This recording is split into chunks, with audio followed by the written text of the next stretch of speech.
welcome back. I'm Linda, the Scrapbooking photographer, and today I'm working on two challenges. The first one is the Iron Crafter challenge, which the mystery product today is ephemera or die cuts.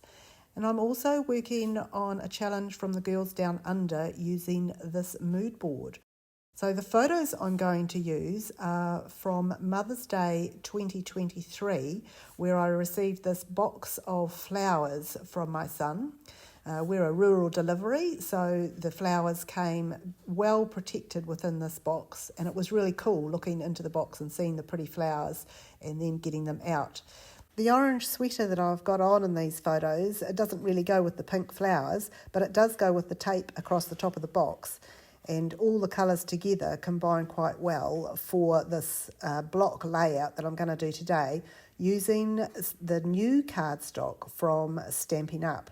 Well, it's not new cardstock to Stampin' Up, but it's very new to me. So these are the packs that provide 2 cards of each different colour in different families. And the families include the brights, the neutrals, the subtles, and the regals. There's also a 5th one for the in colours, which changes every couple of years. So we'll go through what I've chosen for this layout using the book as a little bit of a guide because the names are still quite new to me. So having a look at the brights first, I would say the yellow is called the Daffodil Delight. And then I think the second one that we have here is called Pumpkin Pie. And then underneath that we have what I believe is Melon Mambo. And finally from this pack we have Berry Burst. Then we turn over to the Regals pack and you can see the different coloured screens there, and we've chosen Shaded Spruce. And turning the page to the Neutrals pack, the last colour we've chosen is Blackberry Bliss. It's going to take me a little while to get the names for all the papers under my belt, but we've made a start. The first thing I'm going to do is make some mountings for the photos. I've trimmed them all down to 4x4, so the surrounding mount I want to be probably 4.5 by 4.5. because the layout's going to be colour blocked and I want a 1/4 of an inch gap basically between all the different colours, and so a mount of that size around the photos blends really well and works in there. Initially I thought I might do different shades of pink with a bit of green around the photos, but when I put them with the orange sweater, it just barks a little bit, so I'm going to get a piece of that pumpkin pie and use that as well as mounting.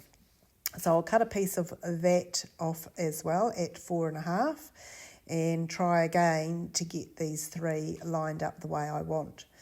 So 3 square photos. These are going to go on a background of the Blackberry Bliss, and I think I've got it sorted like that, so I can stick those down and put them to one side. Bring in the Blackberry Bliss and starting up the top left and the bottom right, and then putting the one in the middle.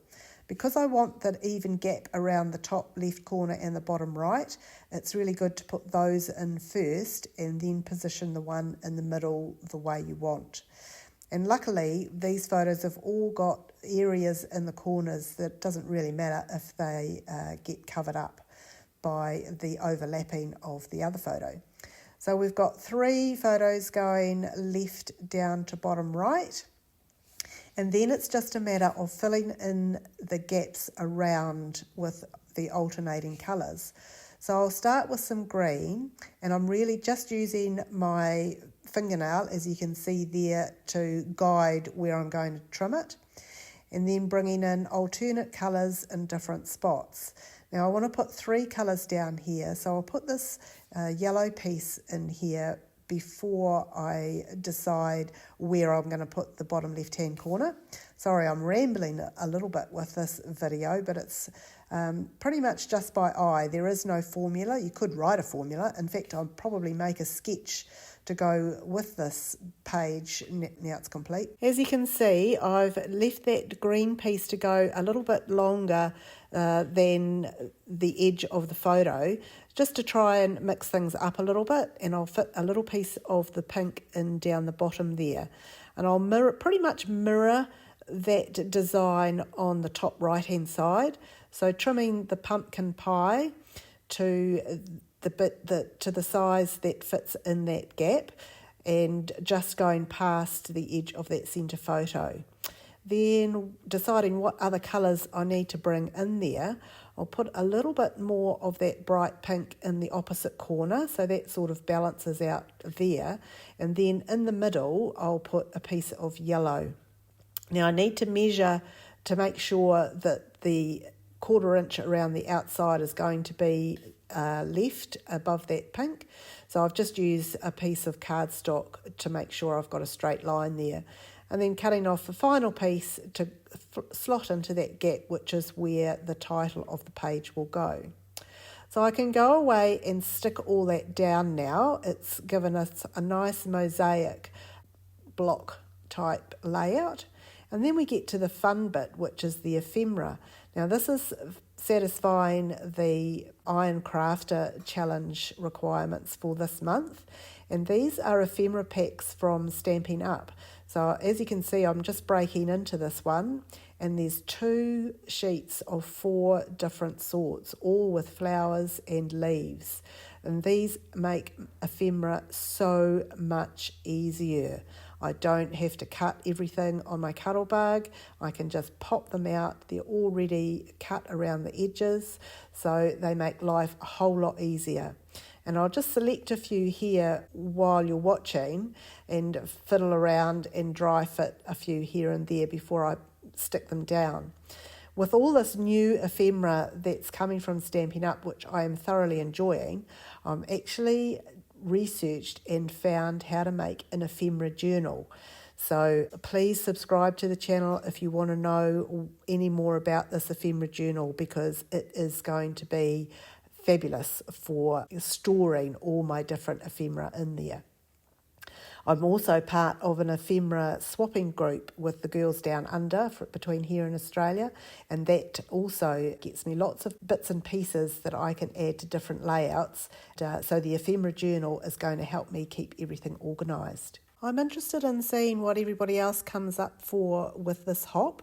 The Iron Crafter Challenge for using die cuts, ephemera or cutouts, etc.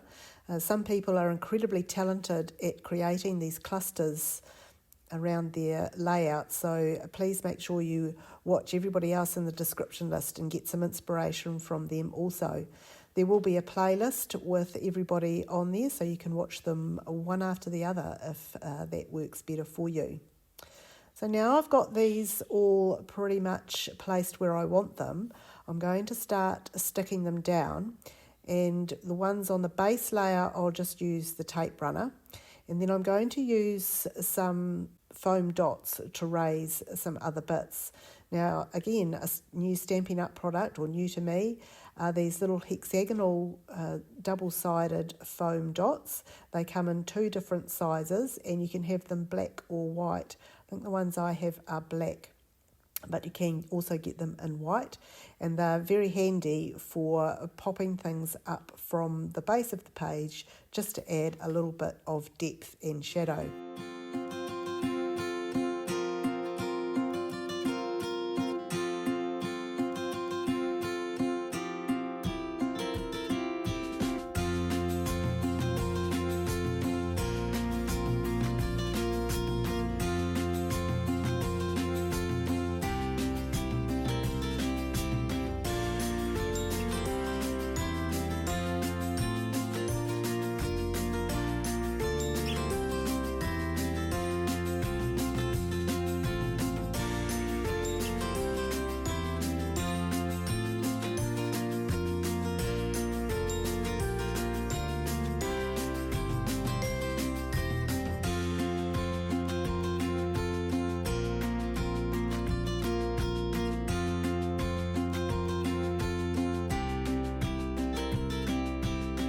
And that's about the easiest way I found to put a cluster together.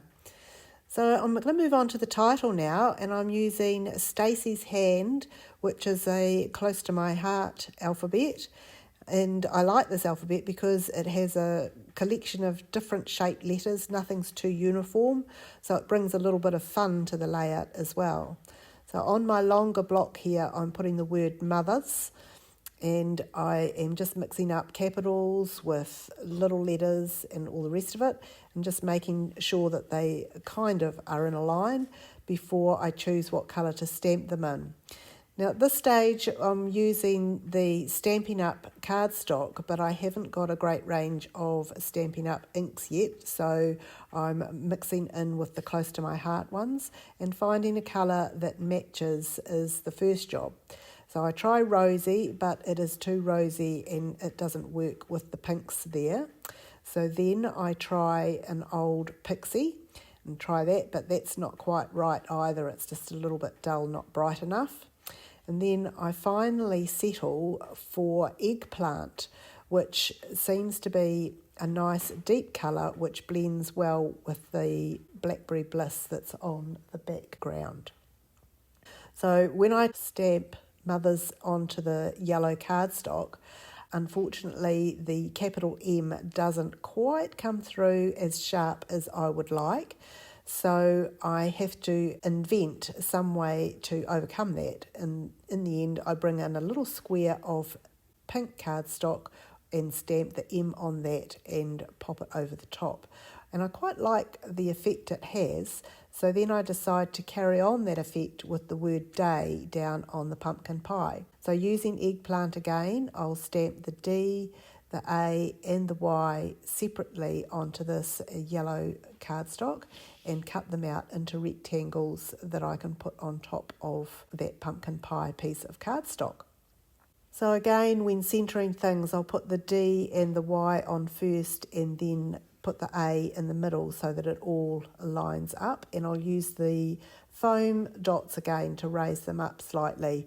Whilst these aren't covering mistakes, it just blends with the raised M up the top and some of the ephemera as well. The next thing I'll do is add the year down the bottom on that bottom piece of yellow cardstock. So using the numbers 2023, obviously I'm going to need the 2 twice.